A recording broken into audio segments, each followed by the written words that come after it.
morning, everybody. It is January 5th. I'm Jane Johnston with the Bar Hill Group at Remax Comos. I'm here with... Hey, everybody. It's Andrew Plank here with 5 Real Estate Group. Nice to see you, Jane. Nice to Again. see you. And we're here with the Victoria Real Estate Show. We had a bit of an error yesterday with our data. It was incorrect. So we have updated it, and now we're back, and we are new and improved. So please listen in while we update you with what's happened. Try again. And so here we are. All right, let's get started. Yeah, let's do this thing. All right, so it's dated January 4th because that's when I put it together yesterday. Annual market update with our predictions for next year. Yeah, what do we think's happening next year? That's gonna be fun. But first, let's look at what happened last year, and last week, and so on, so we can kind of get a sense of where things might be going. So January 4th, yesterday, we had a week's worth of data for the last week from January 4th. There were 42 new listings went live. 4 properties went pending. That means they went unconditional. Buyers agreed unconditionally to purchase. 12 price decreases, 0 price increases. 4 properties came back to market, 13 properties sold, 6 expired, 2 withdrawn.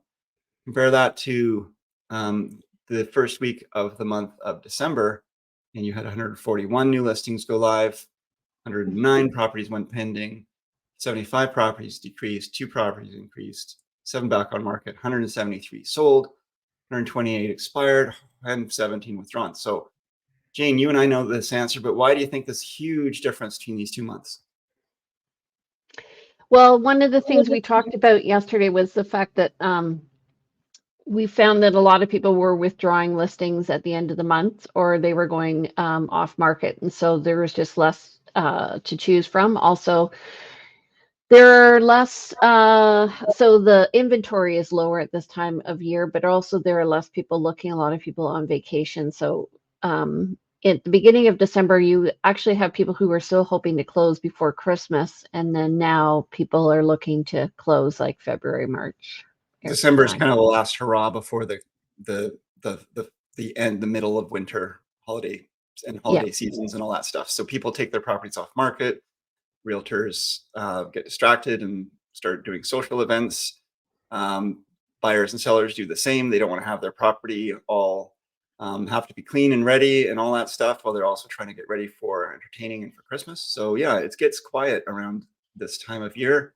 And even right now, it probably won't start to really pick up until we get a little bit more into spring, but it will start to slowly ramp back up as people kind of come back out of their shells.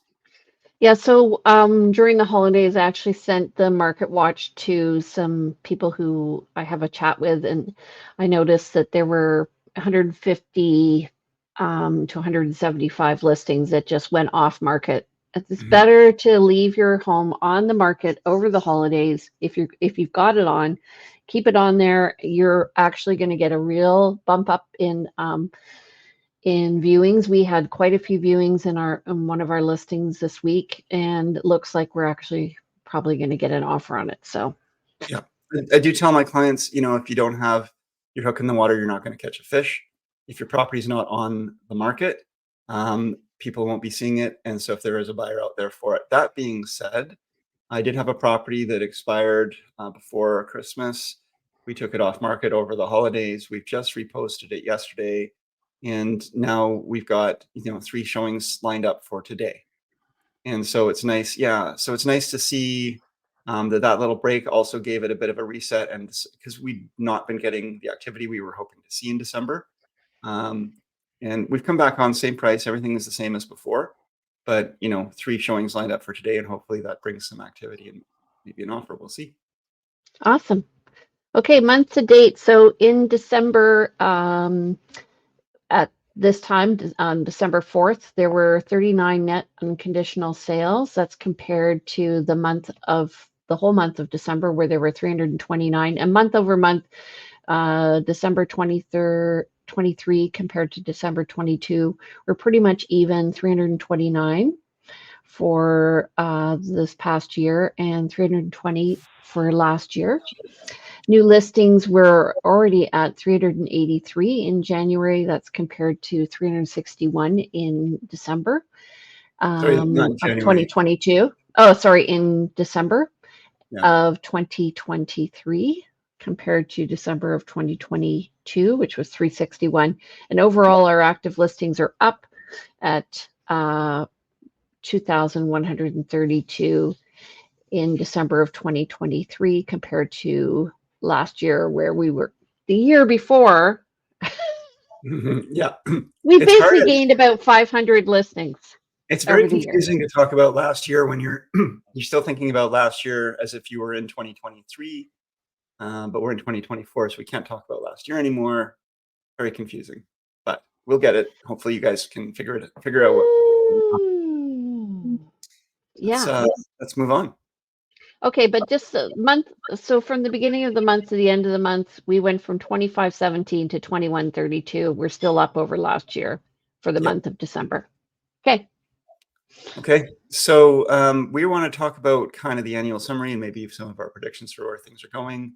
In 2023, 6,207 properties actually sold. And in 2022, 6,804 sold. So we're down 8.77% over 2023 over 2022. In terms of active listings, we had 2,132 listings at the end of December. And in 2022, at the end of the year, we had 1,688. So we're up, as Jane mentioned, a fair bit in terms of our active listings, and we'll see more of that later. Okay, total active listings, and I have the right data. I'm going to put on my glasses so I can see all of this. We were 2 years ago, we were just over 600 listings, just below 700.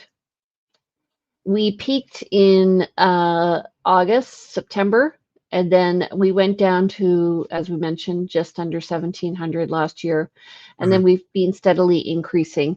And what this is doing is giving buyers a little more choice. And then we have our natural sort of seasonal decline at the end of the year as well. Yeah, and if this graph, and we have some graphs that we can show, were to expand back over the years, say 10 years, you'd see this continuous hump of the peak and valley that tends to valley in the December area. The valley could be higher than a different year's peak, but we do tend to keep getting this pattern. And you'll see quite a difference too. If you'll note here, we went from 600 to 2,300 listings in 1 year, from December 2021 to actually 2 years, I guess, October 2020, September 2022. But yeah, you get quite the inventory can change fairly rapidly as well, depending on what the market's doing. Right. So, I mean, one of the things to realize when you're working with a realtor is, are they savvy about what the cycles of the market are doing? And how is this relative to how markets were pre-COVID? Because we are, I think, heading back into a normal cycle. You can see here the total active listings and the total sales. And we have these two humps that Andrew was talking about. So one in the spring market and the other in the fall. This year, it looks like we did have more of a hump in the spring and then a steady decline. There was a bit of a bump, though, I feel, in October. It was quite active. And Jane, you said something interesting. I just wanted to circle back to it. You talked about the working with a realtor who understands these cycles. I think what's really important is that we as realtors are helpful to our clients to understand what's happening and help them have context so that they understand, this isn't about you or your property or the decisions you're making. This is partly to do with market, or this is just to be expected this time of year. People really want to understand, what's going on for them, and if they have the context and they can help that. It's an emotional process to buy or sell a home.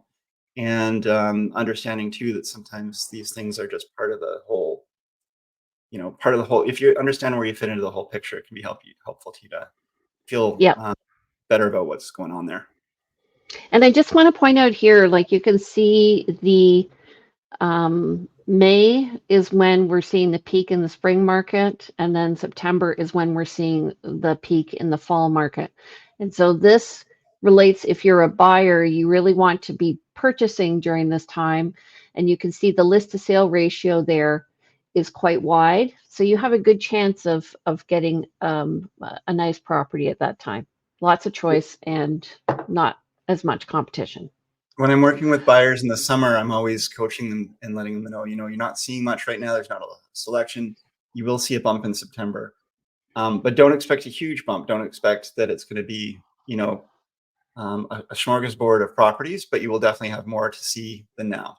But then if you don't find it, then you're probably waiting for the spring to have that absolute large cornucopia of selection.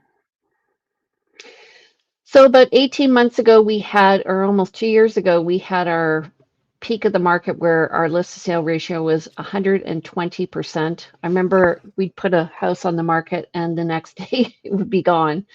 So we're looking 20 offers, and they would have been, way over asking price and no conditions, and it was just nuts. And now we're more in a balanced market here. We're actually heading a bit towards a buyer's market, so it's been very steady. And this is where I remember the market was just before COVID hit. Again, that flat line here, a little bump in the spring, and I'm predicting that if interest rates stay or go down, we're going to see another bump again this spring. Yeah, it'll all depend on, it'll greatly depend on interest rate announcements and where the banks are, what they're predicting and what they're forecasting for what they're going to do, what their positions are.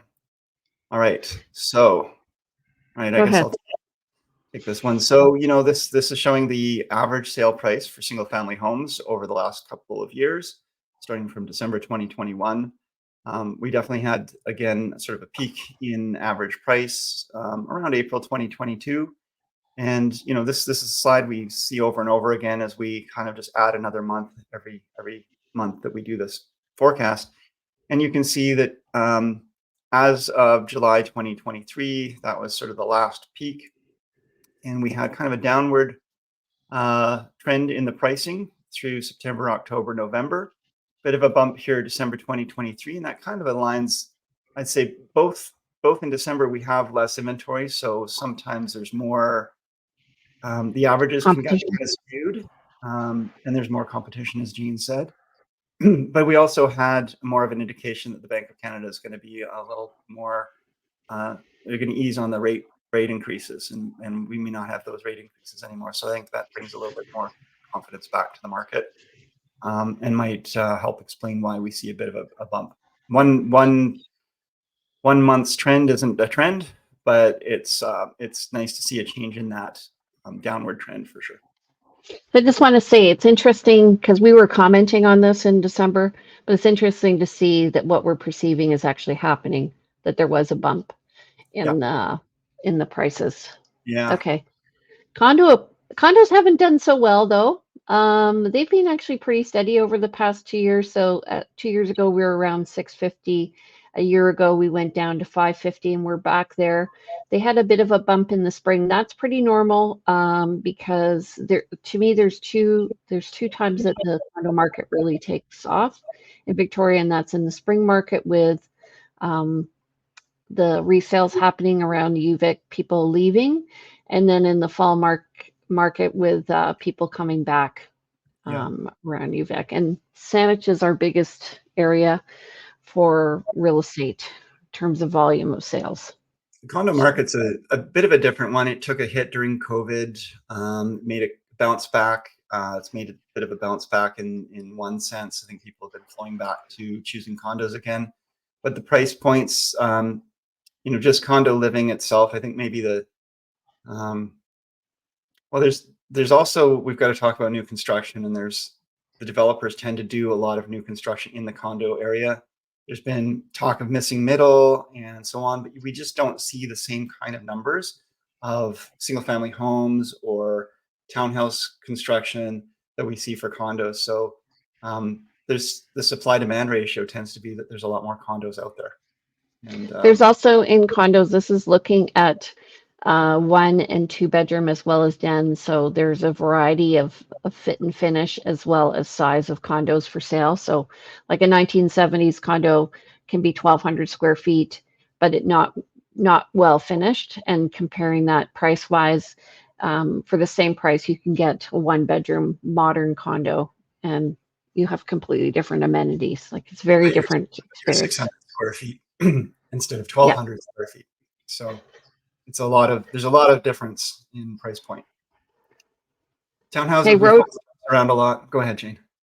well, road townhouses, as we always mention, there aren't a lot of them on the market, and so they can vary quite drastically in terms of price, depending on what's sold and where. But I would say if we were to look at this and just put a trend on this, we're looking on a slightly downward trend over the past years, coming from around 825 to just below 750.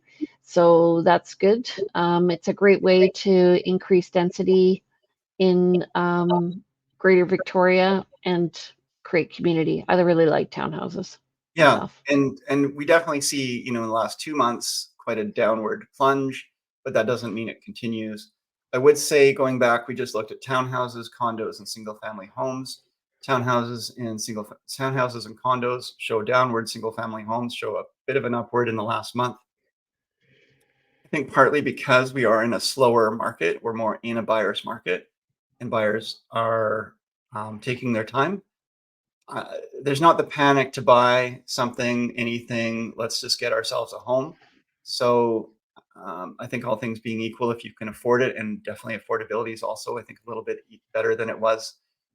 People may be choosing a single family home over a townhouse option that they may have chosen before. They're choosing even perhaps a small single family home over a condo, larger condo.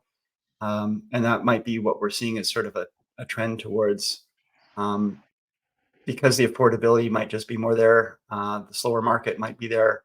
People might be waiting for that single family home, that dream of that single family home, as opposed to the townhouse condo. And that might explain some of this. I'm just speculating. There's no proof in the pudding. What do you think, Jane? Well, I think a lot of people miss out on this market as well as half duplexes when they're looking for a house. That, a townhouse can be a really reasonable alternative.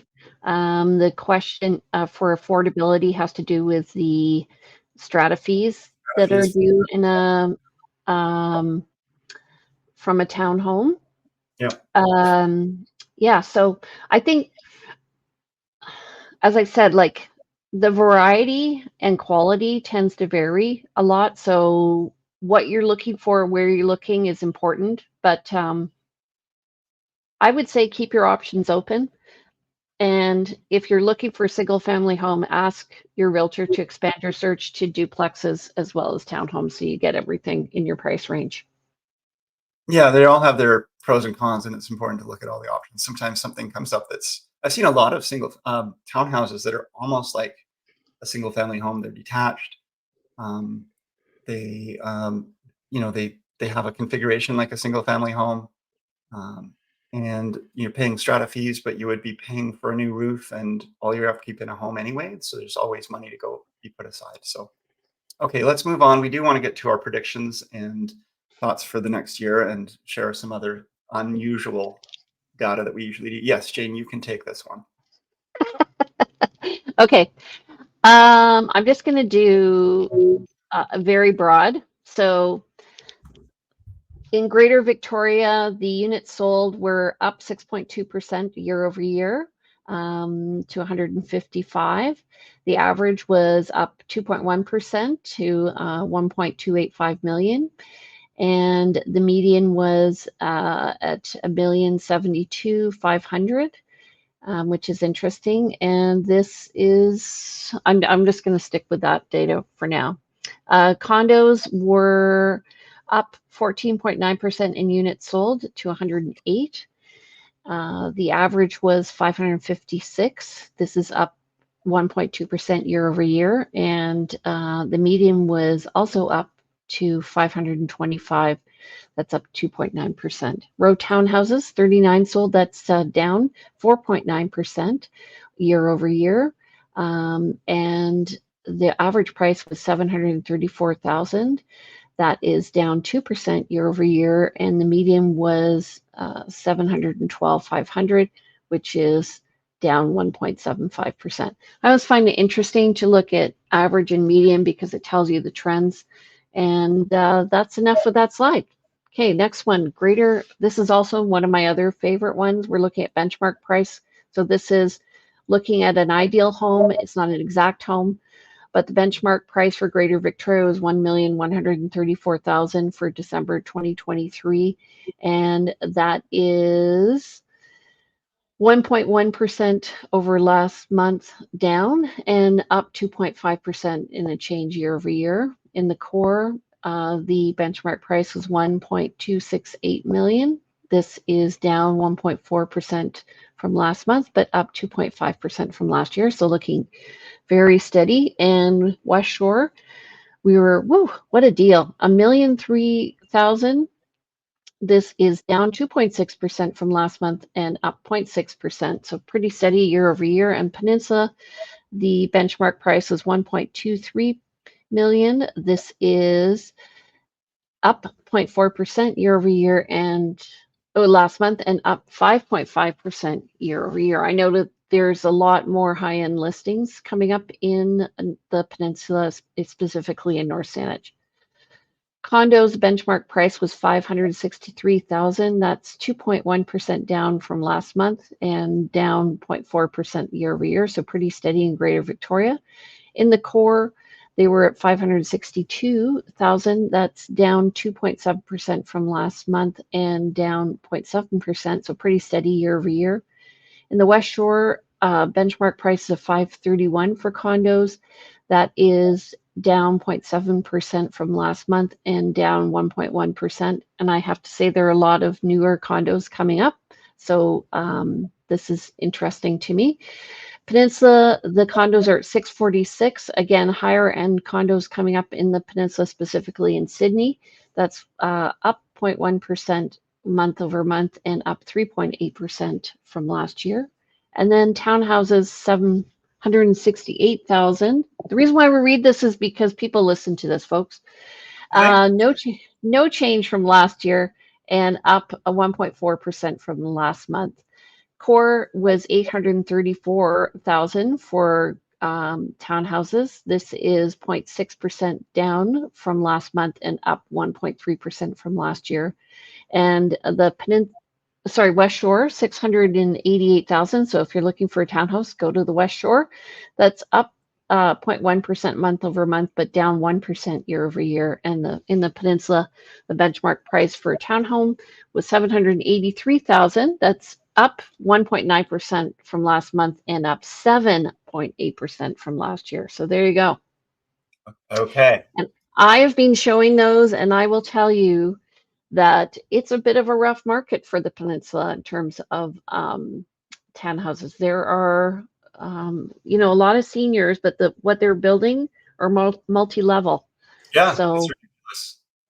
But that's what developers do because land is really, really expensive right now. And back in the day when you can buy a large swath of land and build rancher townhouses, that just doesn't happen anymore. Not in the Victoria area.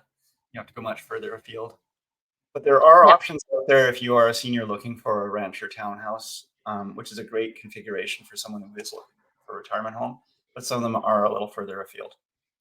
Yeah, Jane, those stats that you just went through, I tend to zone out. I get a few figures in my head, and then my brain just sort of frizzles. I like the visuals. Okay, well, let's see. And I like to look at them, but when I'm hearing them, we all have different ways of taking in information. I can take the time to analyze and look at them, but when I'm just hearing it, it doesn't do it for me. But hey folks, all of these are available. Just reach out to us. We can send you these graphs, this information, so you can review it. If you missed something, if you didn't quite hear it, we do have access to all of these stats. We can send you the actual visuals. Okay, so this is the exposure. Mm-hmm. And you can see Andrew's very visual. I love it. Yeah, I mean, I think in terms of movement and pictures and so forth. So that's kind of the number themselves I can work with. I like math, but don't like accounting. I don't. It's weird. Fair enough. Okay. So this is just looking at, again, trend over the last year. This is actually, you can see here down, we've got the line. What have we got? The line is the properties Listed. pending, Yep. right? So properties going pending over the last year, we can see that there was a raise up, and we said before, May is usually the peak for property sales in a year. Listings. No, this is the pending properties. This one here. Yeah, sorry. The properties listed are this blue, and again, properties listed is also a peak in May, and also a drop in December. Properties closed, that can be a lagging indicator, or lagging. I'm not sure what the right word for that is, but it tends to lag because the deals themselves, these pendings, probably go pending. They then close some months later. But it's interesting to watch the number of expired properties. Let's turn these three off. And you can see that a lot of properties tend to expire, as we mentioned, at the end of the year, beginning of the year. But it's been pretty steady over the last year, although been a bit of a raise up in July, August, September. Small, but it has been a bit of a raise. And we've seen this as the market slowed. We see more properties expiring. Right. So that's interesting. We've got distribution by area here on, let's just turn off previous. So currently, you can see that Victoria had the largest number of sales. This is for condos, townhouses, houses, half duplexes, all property types. But Victoria had the most sales, Langford second, Saanich East following Saanich West. So as Jane was saying, the peninsula hasn't been so much represented here. And I'm actually surprised to see, Esquimalt is a smaller area, Royal is a smaller area. They don't have that same kind of representation. You know what, though, considering that Saanich East is the largest area, it's interesting how much has sold in Victoria, relatively speaking. Yeah, and I think that partly is because this is units, not value. Let's actually see by volume. Let's change this up and see what that changes. Yeah, so now by actual dollar volume, we've got Saanich East is making is representative here. Right. But for actual units, Victoria, because it has so many condos and so forth, it overrepresents for that.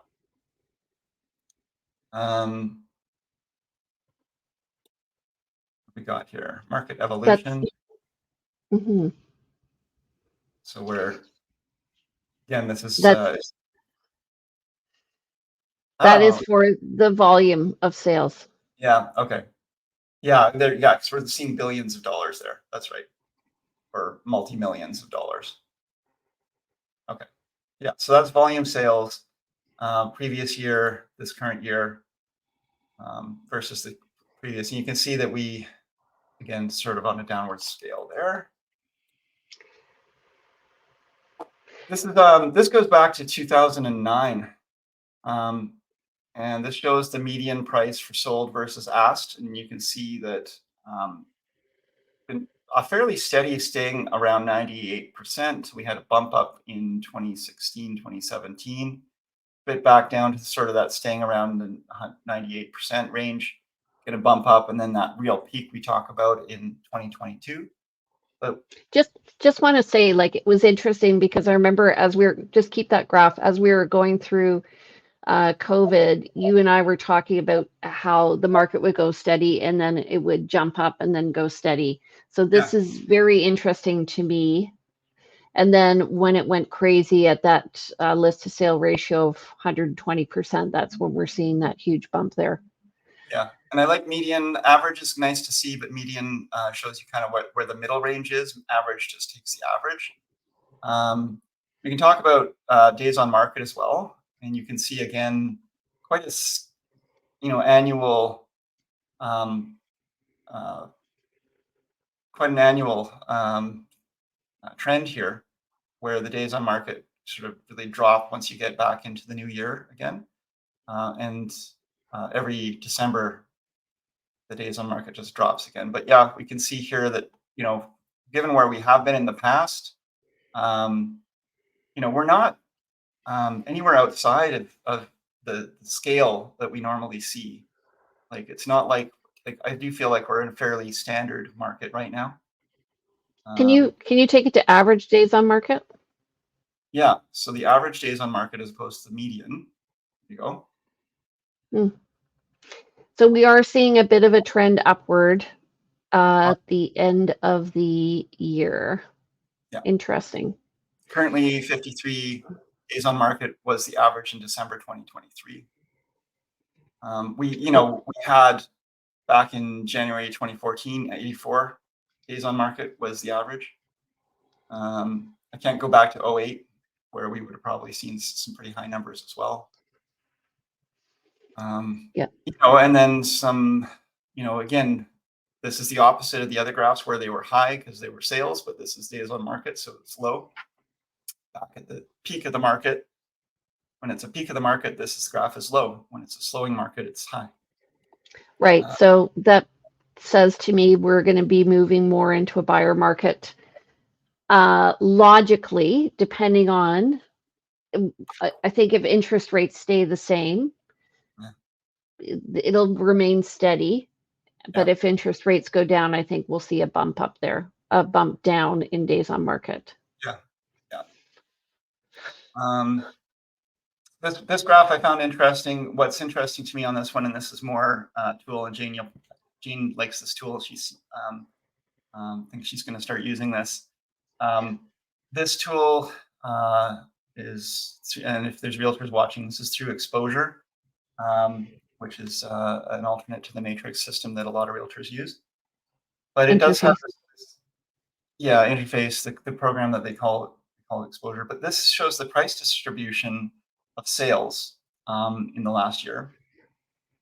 So from January 1st to December 31st for the Greater Victoria area, price distribution of sales. So you can see here, the most sales happen in a price range of $500,000 to $600,000, within a gap of $100,000 steps. And what that says is that, overall, the most common sale was a 2-bedroom, 2-bath home with a square foot range of 1,000 to 1,500 square feet in that price point. That doesn't mean that you're going to go out and necessarily find that right now. These are probably older condos in that price point, but this is where this was the most sales. And as you go up into the higher price points, 2 million and so on, you don't see as many sales. What's interesting though, is when you make this step 10,000, and we're not going to get up to the 2 million point here because it's got too many steps. But you start to see, what's interesting is you start to see some price points where you tend to get more sales, like the just sub 400 price point sells a lot more than just over 400,000. The just sub 500,000 price point sells a lot more than the just over 500,000. This is why it's so important, folks, to get your pricing right when you're listing a property. Up in sort of this range between 500,000 and 600,000, there's a bit more of a jump around, but you can see if you're priced between 650 and 660,000 versus on either side of that, you didn't have a lot of chance of sales. I have a question. So on the right here, it says style and type. Yes. Top yielded indices. So what does that mean? Style, condo? So the most out of all of the different types of property types, condos, townhouses, single family homes, half duplexes, condos represented 36.2% of all the sales.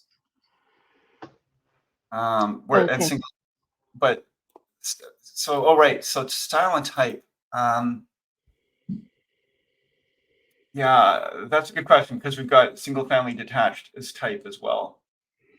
Just want to say you can actually get this this data in a form in Matrix in your stats package, and it looks like a big graph. This is much more easy to read, but I think I need to dig a little deeper.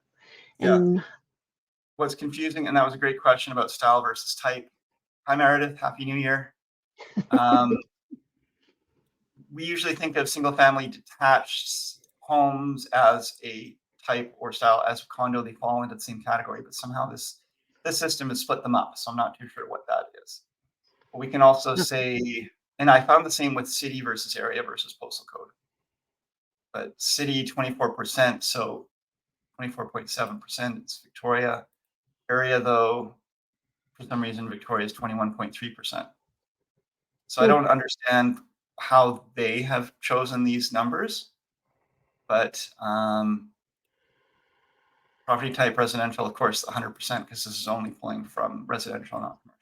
Anyway, let's move on.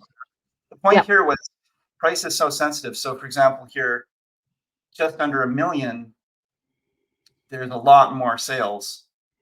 And partly because maybe people are also pricing their home just under $1 million, but find that buyers are also quite sensitive to what they pay. So there's certain price points where you have a better chance of selling. You can see again at that $1 million price point, it's psychological. It's also just where people are kind of pricing. But it's just an interesting unit and tool. So I do this when we go through a market analysis and we organize by price, and then we can see where the activity is happening. It's a huge tool. It's a big eye opener when working with clients. Okay. Predictions. So where it's going, predictions. We talked about this yesterday on our failed attempt. But House on Victoria, it's houseonvictoria.ca. It's put out independently of the Victoria Real Estate Board, but he does, Leo, the person who hosts this, does get all his stats from the Victoria Real Estate Board, does some really great analysis of the data. And every year they do a predictions of what they think is going to happen in the future year. And often many people are widely off. And as he says here, one of the reasons for doing this is just to show just how hard it is to make predictions. But they have a lot of fun with it and some tongue in cheek. And this is, again, some really great data analysis in Victoria. That's great fun. Last year, out of 100 submissions, people predicted overall the median prediction was around 6,200 in sales, with an average median single-family home price of $950,000, median condo price of $498,000. The inventory in December at 2,200, and the Bank of Canada rates at 4.5, where the actual values were really bang on. For their predictions, for their median predictions, they were pretty close to the sales. They were pretty far off on their single-family median price. They really underestimated that on their overall. Condos, they'd also underestimated. Inventory, they weren't too far off. And Bank of Canada rate, they'd underestimated as well. It's interesting. So they were expecting a depressed market but the interest rates are higher than we expected, and the market's not depressed. So interesting. And so they've also got their own predictions here, which you can go in and read. I'm not going to read this out. But I'll post this into our feature. But Jane, we've already talked a little bit about this, but in terms of our predictions for the coming year, what do you have to say? Well, I think I sort of touched on it. I'm just putting in something as well about what we're going to be doing next week. So a lot of people look at BC assessment and they're trying to determine what the value of their home is. And what I'm finding is our assessment went up, a lot of people's went down. But it's based on how the market was doing last July. So I'm expecting overall the market's going to be fairly steady. I'm actually looking forward to a strong year, I think, of what's going to be happening market-wise. We have a lot of listings that we're potentially going to be listing this year. A lot of homes, I mean. I think the price will remain steady. That's what it's looking like to me for single-family homes. I think the volume of sales will probably remain steady as well. And depending on the price point, if you list your home well, you're likely to get multiple offers because we're still seeing that. So what you were talking about being really price sensitive and knowing where the activity Mm-hmm. is essential to listing your house. So it honestly is dependent on whether or not if sellers are expecting to list high and negotiate down, I think that's going to be a failing strategy. Yeah, I mean, I've said this before, but everyone says, "Oh, let's list it here," and if someone wants to, they can make an offer. And what I tell them is, if you're going to be higher than the average market, and people are coming through your home and they're already familiar with what else is out there, and your home doesn't show as well, and you're thinking, well, if they like your home, they like the area, they like whatever it is about it, they'll make you an offer. No, they'll probably go to the one that's already more reasonably priced and make an offer on that. Um, if and they'll there's a lot of assumptions that go into the looking for a home, and if you are looking at a home with someone and it appears like the seller isn't reasonable, it's also going to appear like they're probably not going to be open to a lower offer. Whereas if someone is already well priced, unfortunately, sometimes people assume that they're going to be able to even make more of a price off that offer off that price, and that's where the realtor comes in and the communication and telling your client, you're already well priced. You've got to be, you don't need to work with this low offer. But Right. yeah, you're right. Exactly. The market's, I think, going to be a lot more sensitive. It's going to be fairly steady. There could be a bit of a bump in pricing. I think yesterday you said too, it may not be that we see it till the fall when people really start to see and believe that interest rates aren't going to go up, or they may actually be on a downward trend. Yeah. So probably a pretty steady spring, very price sensitive spring, not a dead spring where nothing sells, but it's there could be, as we do see more properties come on market, and I do find, just anecdotally and personally, I'm finding a lot of people are starting to tighten their belts and think about how they've been spending their money, on what they've been using their money for, and it's been a bit of a hit to everyone's pocketbooks in the last couple of years with interest rates and inflation. So I think it's changing the way people think about money in general. And if that is the case, if that truly is the case and not just a subjective um, individual experience, then we could see that we do see a slower market from that perspective. Mhm. Just people really consider what their actual needs are as opposed to um, mhm.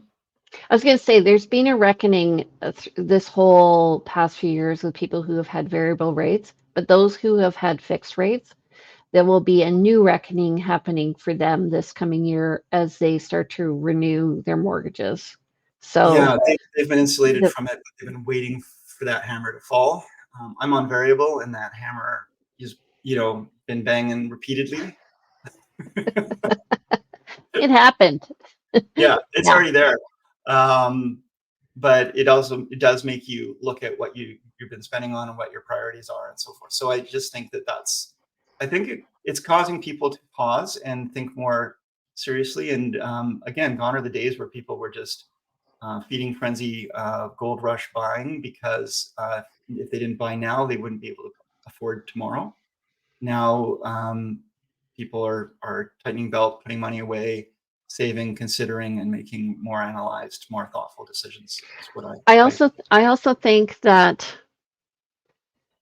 previously real estate was really looked at as a cash cow. And I know when we got into real estate, we were buying and renovating and reselling homes. That's how I became a realtor. And now you have to plan to not be, um, losing money.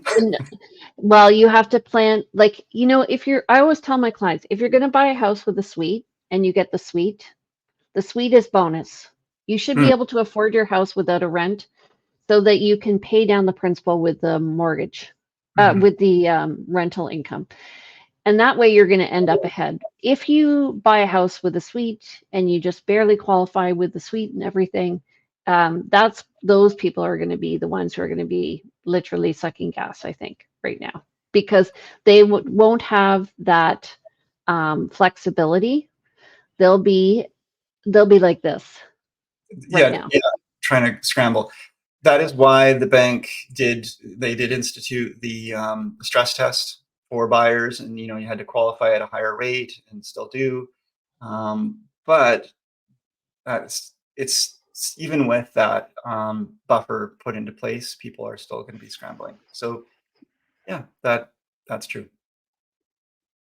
Okay, so next week we're going to be talking about property value and market assessment. We are going to be going back to Thursdays at 9:30. Don't forget, if you found anything interesting about this podcast, please share it with your friends. If you know anybody who needs this information, we'd love for you to send them this link. Don't forget to subscribe as well. And we love it when you comment. It makes us feel warm and fuzzy inside. Sometimes it feels like we're talking into a black hole. Well, we have a great, Jane and I have good conversations, whether you listen or not. So whatever. Whatever. It's fine. Yeah. Okay. So, Andrew, how do people reach you? I'm at 250-360-6106. Look, the phone's ringing right now. You can reach me, email info@andrewplank.com, the website andrewplank.com. Theme here, there's a lot of Andrew Plank and Plank Andrews. Instagram is Plank Andrew, just to be different. And my name's Jane Johnston. I'm with the Briar Hill Group. You can reach me at 250-744-0775. My email is briarhillgroup@gmail.com. My website's briarhillgroup.com. You can watch these shows and more on my YouTube channel or at the victoriarealestateshow.com. Don't forget to follow me about real estate in Victoria and lifestyle at realtyteacher_remax_Victoria. And away we go. Awesome. Thank you so much, my friend, for being flexible and doing this again today and getting it right. You're awesome, and I love you. Thank you so much, Jane. You too. See you next week, or see you at paddleball. Pickleball.